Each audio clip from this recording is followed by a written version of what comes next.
Well, everyone, the Samsung Galaxy Watch Ultra has just officially came out, so I want to go and give you a quick breakdown, a quick introduction on exactly how to use this particular watch. I think you've done a great job of picking up this watch. I think it's probably one of the best watches you can basically buy, a smartwatch for that matter. So I'll give you a quick breakdown. Now, some key things to keep in mind. This watch in and of itself is fairly durable for the most part. It's waterproof, I think water resistant. You're getting a very big 47mm size on this particular watch. There is a little bit of a bezel around it, but I think it looks good and I think it helps kind of protect the watch for the most part because a lot of people are going to be buying this, they're going to be bashing it around here and there.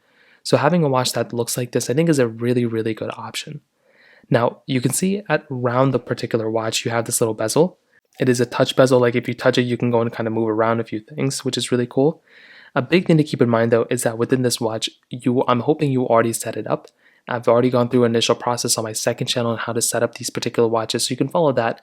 It just connects to your Android phone and you can go from there. Now on the left side, you don't have anything, you just have these speaker grills. On the right side, you're getting 3 buttons. So the top button acts as like a power on, power down kind of button. You can also, if your watch screen is ever on, you can just kind of slap it and it'll turn it off. And this button also powers as a power button as well. This button is more of like a scroll. This button is more of a action button in a way, so you can configure this to different things if you want to. This button also acts as like a home button, the top one. This button is more of like a back button if you want to. You can unlock Samsung Wallet if you want to by holding it down, but it's also a back button. So if you're inside of a panel, you click this, it'll take you back. On the back of the watch, you have this this is a very good premium feeling watch. On the back side, you have this wireless charging pad where you can charge up your particular watch. You can also use your Samsung Galaxy phone. If you have one of the newer Samsung phones, you can slap this thing on a wireless charger and basically charge this watch up that way too. And then you have the bands. Now the band structure is very interesting. I'll go and demonstrate how to basically, put them on and put them off. To take off a band, you can just click and hold down on this button right here. So you have this little tiny button right here. All you have to do is basically click this into place and this watch band will basically just come off like this. Now if you want to, bring it back on, what you want to do, either the top or the bottom, you can kind of slide the top portion. There's like a little indent. You can just kind of go through and kind of slide this thing right at the top portion like this, and it kind of clicks into place. So it takes a little bit of time. But you kind of go like this and it kind of clicks in. So it's kind of worked for me just like that. And then your watch band is connected. And you can do that for the top and the bottom for the most part.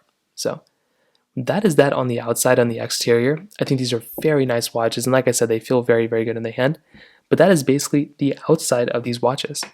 Now, starting off with the software of this particular watch, now that we're actually in the watch itself, some big things to keep in mind. To power on your watch, you can just look at it and it'll turn on, or you can tap on the display. At the top, these are your watch faces. So these things are completely configurable. So you will be able to go through and customize this, and I'll show you how to do that in a second.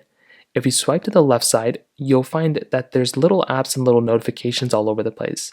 So if you swipe to the left, those are your notifications. You can also clear all. If you swipe to the right, these are your complications in a way. So these are little ways of kind of measuring your particular, your workouts, your health stuff. It's just a bunch of health stuff all across the board, even some weather stuff here. So it is a really nice thing to kind of have here, and you can even add tiles here too. So if you want to do an ECG, if you want to do any of these things, you can go ahead and basically see all these little complications in these tiles that you can kind of configure.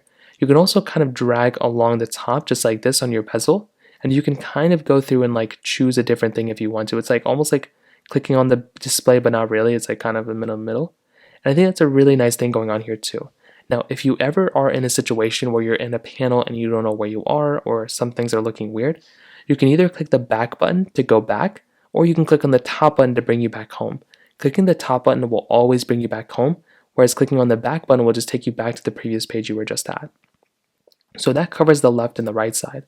If you swipe down, this will take you into your control panel, basically, your control settings.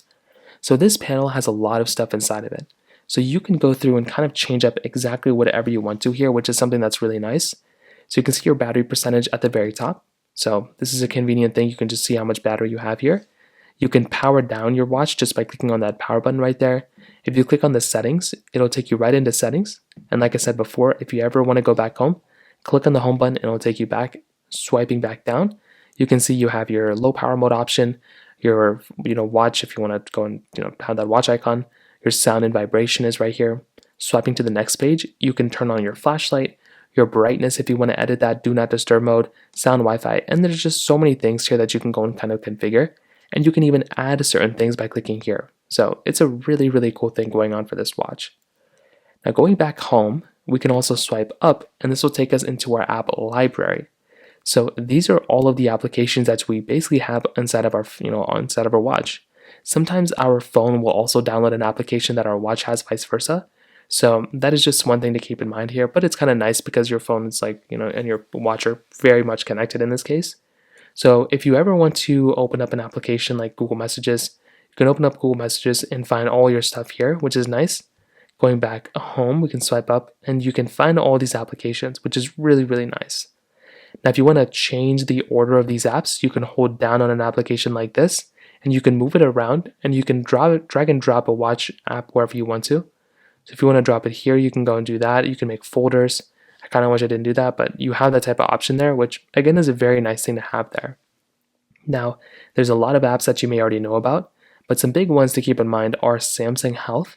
So if you want to, you can monitor all your health stuff inside of this application, which is very convenient because it just kind of gives you everything right inside of here, which I think is a really, really nice thing. So you can kind of go through here and see all your watch, information and everything, which again is very nice. Clicking the back button. Another application to kind of know about is the Play Store option. So this is the application where you're going to be able to go through and basically download all the applications and stuff. So this is a very, very important application I recommend you to kind of know about because it allows you to basically download all the different apps and all the different things that you have inside of your phone. So I think this in and of itself, again, is one of those apps I'd recommend every single person to kind of know about for the most part. Scrolling down, you have apps like Google Maps, you have your settings, which we'll get into in a second. But overall, pretty basic stuff. Now, the settings application is a very big one I'd recommend every single person to get used to. This is one of those apps that you're pretty much going to use all the time. If you're not going to use it all the time, it's good to at least know about. So inside of this type of application, what you can do is you can just go through and you can scroll through and you can find different things within the settings that you may want to change. So your Wi-Fi connection, your modes, your modifications, display, your battery. If your battery is giving you issues, you can click into here and change your battery settings or just view it. Your buttons and gestures. If you want to configure how your buttons and your action button are configured, you can come into here and you can change your action button configuration so you can change it to a different application that you want to change to. If you want to go back, again, click on the bottom button and it'll take you back. You can click on it again and it'll take you back again. You can continue to go through. You'll find the health button, security and privacy, location, accounts and backup, Google, apps, general, lots and lots of different options here you have for the most part. So you could just go through, find the different applications that you want to that you can kind of change. And again, within the settings, it's very, very important that you kind of get used to this particular application. So clicking back home, you're basically back home. One last thing I want to show you is customize your home screen. So what you can do is you can hold down on the front of your home screen like this, and you can actually scroll through to different home screens right here. I don't even know what just happened, but click home and you'll basically be okay. What you can do is you can swipe through and you can choose different watch faces that you can actually download and install. So you can just go through here, you can find a different watch face. If you really like one, you can just go and click on it. And it's actually a really cool thing. You can also click on the customize button at the very bottom, and you can basically customize your particular home screen. So you can change the colors, you can change the options that you have, and it is actually a very, very cool thing that you basically have here. So I'd recommend every single person to kind of just have some fun with it, change how your watch looks like, because it is a very cool thing that you basically have. So that basically covers it up here. That's how you use the Samsung Galaxy Watch Ultra. If you have any other thoughts or questions, let me know in the comment section below. Hit the like button, that would mean so much, but definitely hit that subscribe button. More importantly than everything else, I love every single one of you guys. Hopefully I'll catch you guys in the next video.